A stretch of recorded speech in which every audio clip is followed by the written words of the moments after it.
So I'm driving up to Canada from around Sandpoint right now, just going right over the border to play test some Premodern with my buddy James. So I've got a bit of a long drive. Well, not that long. It's an hour and a half, something like that, not that bad. But I'm thinking about Premodern right now and why it's such a good format.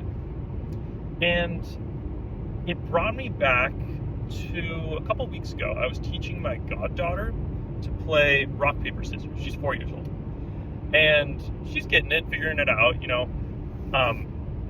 very funny experience. She wanted to decide beforehand who was going to do which rock, paper, scissors or whatever, and then we just revealed them, and we already knew who was going to win, and we just decided beforehand. And then after that, she started making up other things that you could do, like rock, paper, scissors, or a banana, or a shovel, or a drill. So, and this is going to relate to Premodern, so just bear with me for a minute here. The banana, it wasn't really clear what the new inventions did in the context of the game. There were some clues, but it wasn't entirely clear. The banana, I didn't really beat anything. Maybe it squished on top of the rock. The shovel could scoop the banana. This was paper. This was a shovel.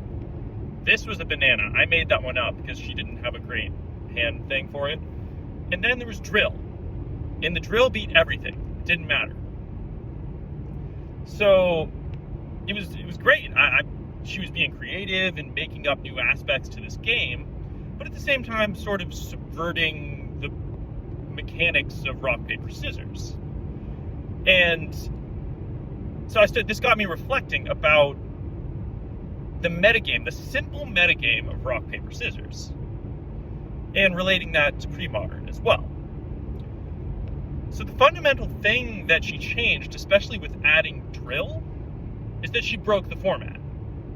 You just choose drill no matter what else is going on.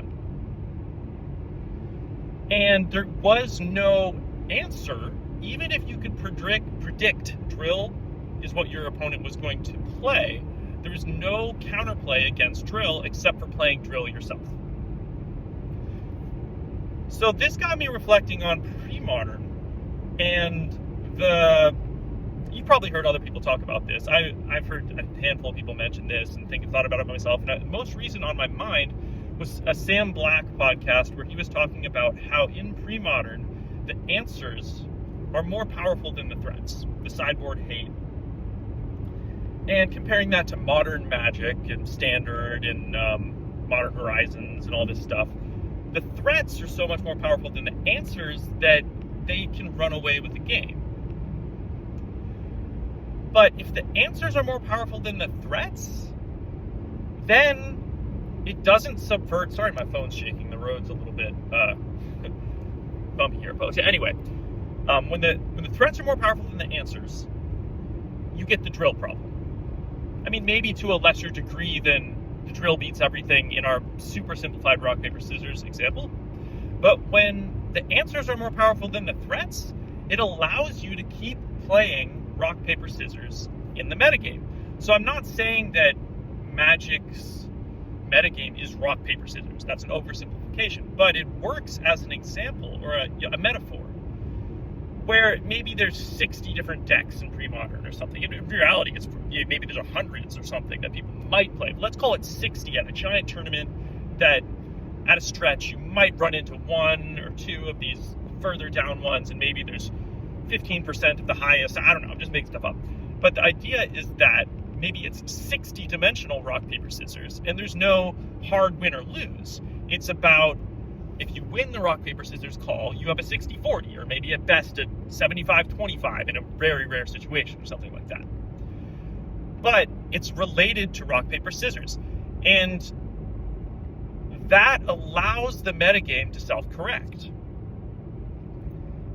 Where if something is overrepresented or too good, then you actually get an advantage by picking the counter, which is, that's obvious to a certain extent.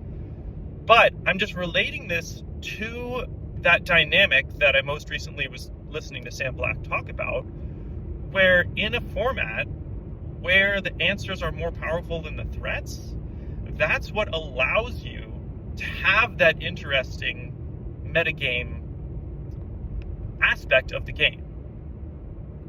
And when the threats are more powerful than the answers, especially when it gets to a very overrepresented, or, when you really turn that dial up, like it seems like Modern Magic has been, then it becomes tougher to play that fundamental metagaming piece of the game, which to me is one of the most enjoyable aspects of Magic. So, I guess that's wrapping it up, and thanks for listening. Just thoughts on my head on this drive. Take care.